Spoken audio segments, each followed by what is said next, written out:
vim aqui hoje para contar uma historinha para vocês, que eu não sei se alguns de vocês já podem saber a história de onde que se originou esse produto que a gente utiliza com tanta frequência hoje na harmonização facial, que é a toxina botulínica. Muitos de vocês sabem ou já ouviram falar que a toxina botulínica lá atrás, ela causou muitas mortes através do botulismo. Por isso tem muita gente que tem medo desse produto. Por isso que eu tô aqui para explicar para vocês o histórico dessa bactéria, dessa doença e de como foi que hoje a gente chegou a introduzir esse produto de forma segura no nosso mercado, infelizmente às custas das mortes que aconteceram na história, porque foi através delas que os pesquisadores conseguiram isolar, identificar, entender as características dessa bactéria e dos produtos dela, para que hoje, depois de séculos depois, a gente pudesse utilizar esse produto de forma terapêutica e de forma estética. Então, parece chato, mas eu vou contar essa historinha aqui para vocês. Além de falar do histórico da toxina botulínica, eu vou contar para vocês também a evolução das marcas comerciais. Muita gente se sente seguro de utilizar uma marca A, B ou C. Então eu quero mostrar para vocês quais foram as primeiras marcas introduzidas no mercado e quais são as marcas que hoje são aprovadas pela Anvisa para que a gente possa utilizar de forma segura dentro do nosso mercado da harmonização orofacial, tá? Então, eu vou começar contando essa historinha aqui para vocês. Onde foi que tudo começou? Onde foi que começou essa história toda? Bom, foi lá durante as guerras napoleônicas no sul da Alemanha que teve o primeiro surto de botulismo, um surto de intoxicação alimentar que até então eles consideraram, os pesquisadores da época consideraram como um veneno poderoso que causou muitas mortes, e a única coisa que se identificava, gente, é que esse veneno ele era presente nas salsichas deterioradas, tá? Então, muito pouca informação se teve sobre essa doença. Então, vamos lá.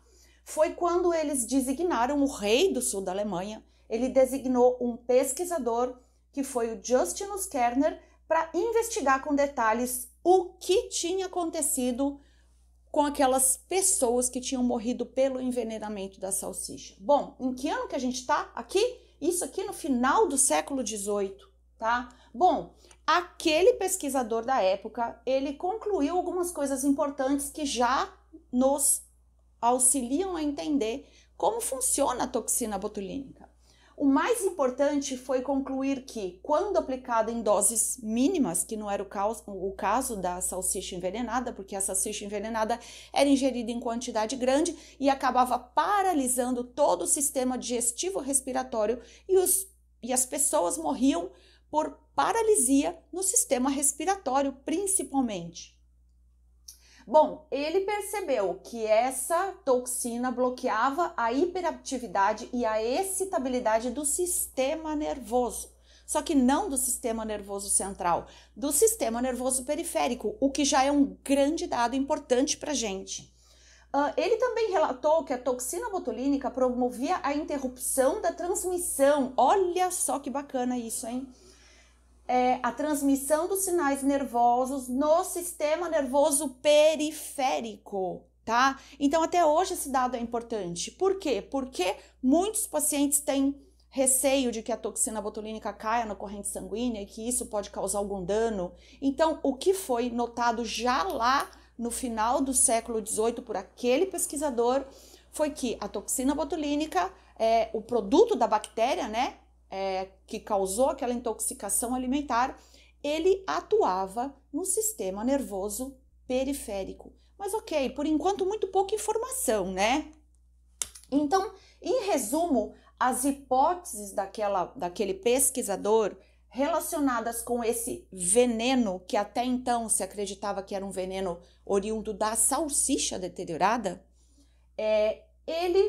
foram as conclusões que ele chegou, de que a toxina se desenvolve em salsichas deterioradas. em condições de ausência de oxigênio, ou seja, em condições anaeróbicas. Que a toxina atua sobre os nervos motores e o sistema nervoso autônomo, ou seja, ela paralisa a movimentação do músculo.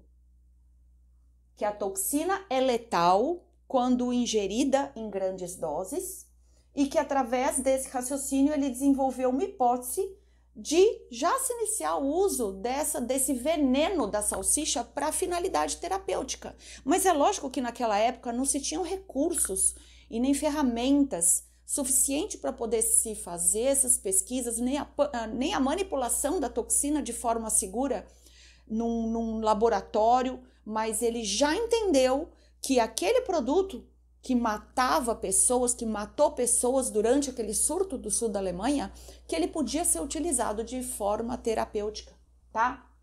Mas olha, tudo isso ficou muito parado aí durante muito tempo e foi quase que um século depois, olha, um século depois, em 1895, a gente nem chegou ainda em 1900, tá?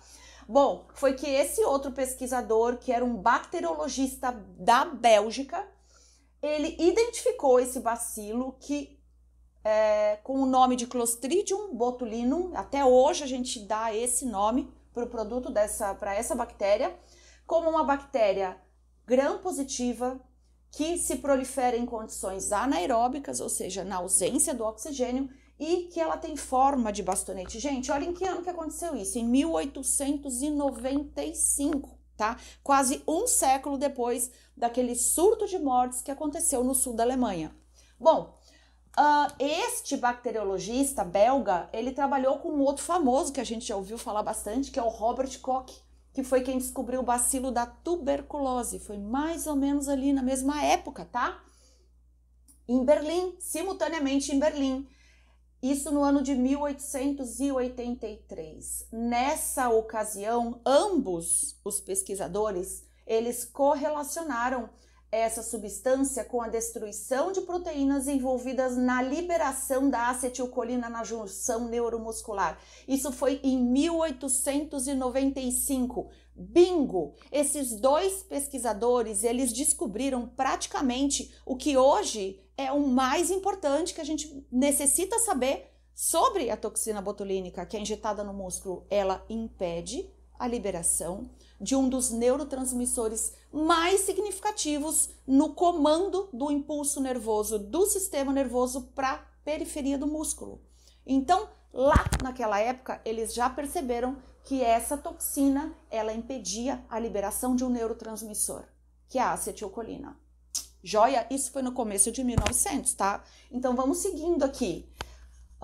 Melhor, nem tinha chegado ainda no ano de 1900. Consolidou-se, então, o conceito de que a ação dessa toxina paralisava os músculos. Eu não sei se vocês estão conseguindo ler ou se as letras estão muito pequenas aqui. Boa noite! Boa noite para todo mundo que está entrando. Eu estou tentando acompanhar por aqui pelo celular, tá? Então, a gente nem chegou ainda em 1900, mas já se tinha consolidado o conceito de que a ação dessa toxina paralisava músculos, tá? E esse entendimento a gente tem hoje muito bem consolidado, mas foi através dessas pesquisas, dessas mortes, de todo esse trabalho dos pesquisadores que a gente conseguiu entender que o efeito da toxina botulínica, que é uma bactéria que foi isolada daquelas salsichas deterioradas que causaram mortes lá no sul da Alemanha, elas causam basicamente paralisia muscular, morte quando ingeridas em grandes dosagens, e outro dado importante que foi conquistado, eu diria, por esses dois pesquisadores simultaneamente em países, em continentes diferentes, é que a Clostridium botulinum, ela impede a liberação de um dos neurotransmissores que hoje a gente conhece muito bem, que é a acetilcolina, que é o principal neurotransmissor que faz, que passa do sistema nervoso o comando do impulso para que o músculo faça a sua contração. Joia? Então vamos seguir. No início de 1900, aconteceu outro surto de mortes por botulismo. Só que dessa vez não foi por salsicha deteriorada, foi por feijão enlatado. Então olha só, E agora foi na Alemanha, tá? Então aí bagunçou com a cabeça deles. Então eles ficaram se questionando, bom, então essa contaminação, essa bactéria não se prolifera somente em salsichas deterioradas, ela se prolifera em outras situações. Então aí voltaram a pesquisar essa bactéria a fundo a partir desse outro surto que teve na Alemanha na contaminação por feijão enlatado. Em função disso, caiu por água abaixo a teoria de que o botulismo era causado somente por carne ou por peixe deteriorado, ou seja, eles tiveram que revisar as condições pelas quais essa bactéria se proliferava, tá? Então foi através desse outro surto que de novo as pesquisas começaram a entrar em vigor dentro dos laboratórios pelos pesquisadores. Em 1920, 1919, na Califórnia, Estados Unidos, foram separadas, isoladas as duas primeiras cepas de de Clostridium botulinum, a cepa tipo A e a cepa tipo B. Depois vieram outras cepas, até a cepa H vem sendo estudada hoje, mas as marcas comerciais que são comercializadas no Brasil e no mundo, elas utilizam somente a cepa do tipo A, tá? Que é a cepa que foi liberada pela Anvisa e pela FDA nos Estados Unidos. Então vamos lá, mas outras cepas foram isoladas, olha, outras cepas foram aparecendo na sequência, cepas tipo C, D, E, F e a H ainda está sendo estudada. Olha só, no decorrer dos anos aqui, a gente chega em 1960. Em 1960 aconteceu algo diferente, que também foi um marco importante nessa progressão da compreensão da toxina botulínica, que eu vou contar para vocês o que foi que aconteceu. O desenvolvimento da toxina botulínica, desenvolvimento clínico, a utilização dela com finalidades terapêuticas, aconteceu a partir de 1960. Sabe com que finalidade, gente? Longe de ser com finalidade estética. Nem se pensava em usar a toxina botulínica para finalidade estética, para fins estéticos. Ela era utilizada, a primeira finalidade terapêutica da toxina botulínica foi para correção do estrabismo.